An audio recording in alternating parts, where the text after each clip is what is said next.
In today's video, we will walk through the steps to disassemble and repair our smaller injectors. This process will pertain to a list of injectors I'll post on the screen here. This repair procedure is the same for all injectors listed, with only a few minor differences in their structure. Each injector requires different socket and wrench combinations, so a tool list will be provided in the description below for convenience. For demonstration purposes, I'm using a 4-injector manifold set of SL32s mounted in a vise.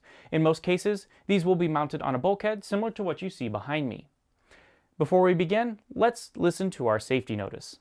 Caution: before proceeding with any system repair, please wear proper PPE for the task, such as gloves and eye protection. Before removing any components, make sure the system is shut down in accordance with your maintenance lockout/tagout procedures, and pressure is fully relieved from the system.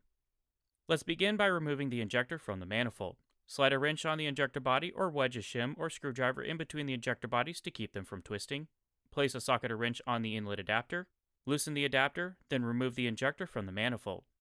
Next, remove the 2 copper crush washers from the manifold and discard. These washers are single-use only. Please do not reuse or leakage may result. The spring and piston may stick with the injector body or fall into the inlet adapter after removal. Either way, separate from the body or adapter and place to the side. Place the injector body in a vise and remove the outlet body. Next, remove the check seat from the injector body housing. Remove the injector cap from the measuring chamber. Then pull out the piston spring. With a pair of pliers, remove the piston from the chamber. Lastly, unthread and remove the lock nut. Injector disassembly is complete. Before reassembly, I would recommend cleaning all components. Mineral spirits and a nylon or natural bristle brush are recommended to reduce chances of damaging components. After cleaning, examine the piston and plunger body for any damage from pitting or abrasion. These are fitted components and must stay together. Too much side plate, pitting, or scratching on the piston surface or inner injector body cylinder will cause bypass. If wear or damage is found, discontinue the rebuild process and replace the injector. This is also the same for the measuring chamber. Leakage due to pitting or scratching may occur in this location. Replace the injector if any damage is found.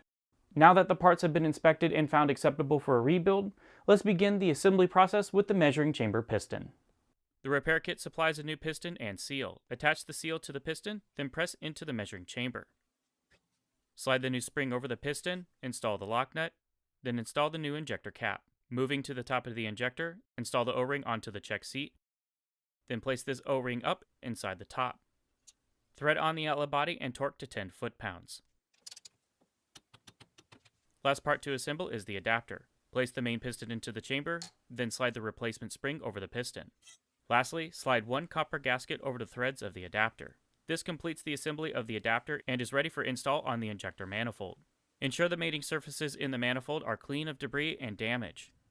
Install a gasket on the top recess for sealing the injector. Insert the adapter from the bottom and thread the injector body onto the adapter threads. Align the injector with the others on the manifold and hand tighten the adapter. Use a box end wrench or wedge a screwdriver in between the injectors already installed to keep from twisting, then torque the adapter to 15 foot-pounds. With injector now installed, you may reinstall the feed lines, purge the system, and run a test cycle to confirm operation. Hope this helps you successfully rebuild your injectors. If you have any questions about the topic shown today, please contact our technical support staff or your local area representative for assistance. Thank you for watching, and we'll see you next time.